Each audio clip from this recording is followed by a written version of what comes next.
Behind me are the Vatican's famous, or perhaps infamous, secret archives. Actually, they're not so secret. They're just called the Vatican Apostolic Archives. But what's inside them is one of the world's most historically significant yet intensely guarded collections. So here's a breakdown of who can access it, what's actually in there, and whether it really is as controversial as people say. Anyone wanting to see these documents has to submit a formal request to the prefect of the archives detailing their research scope.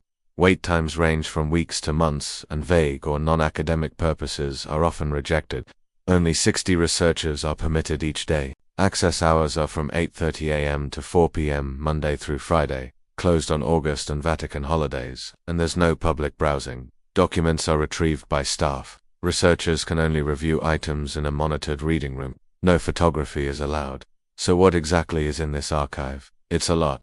85 kilometers of shelving spanning 12 centuries from the 8th C to the present. It includes papal encyclicals, treaties, trial records like that of Galileo's 1633 trial, letters from Abraham Lincoln, Michelangelo, Queen Elizabeth I, and many more. A treasure trove of history.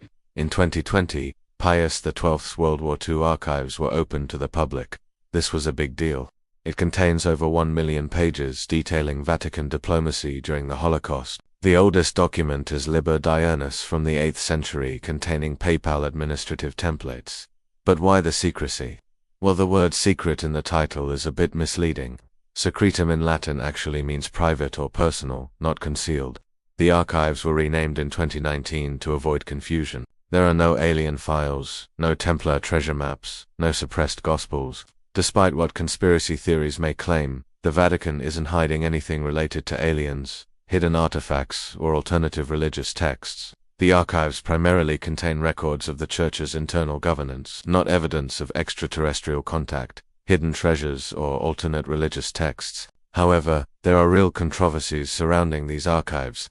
Some scholars debate if Pius XII's wartime role is fully exonerated by the archives. Others argue that materials from 1939 onwards should be completely open, since they were created under the pontificate of Pius XII. However, most of the material remains restricted under the 75-year rule. For example, files from the Cold War era won't be available until at least 2039. Only 3% of the archives have been digitized.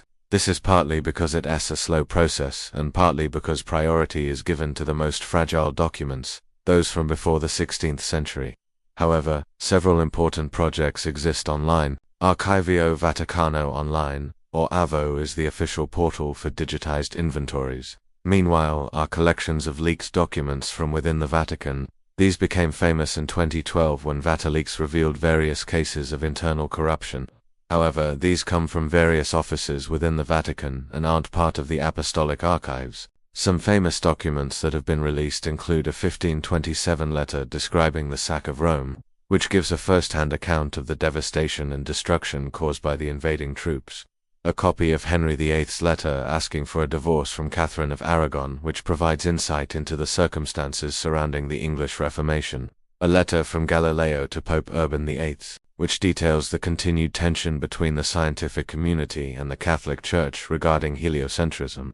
The archives are a scholar's fortress, not a shadowy vault. While some conspiracy theories claim otherwise, real historical revelations emerge slowly and under strict oversight. As Cardinal José Tolentino, the archivist, stated, "Truth requires study, not suspicion." One last thing. In 1978, Pope John Paul I died just 33 days after his election. His successor, Pope John Paul II, commissioned an investigation into his death. A poison pen letter sent to Pope Clement VII was discovered and tested, confirming the presence of arsenic.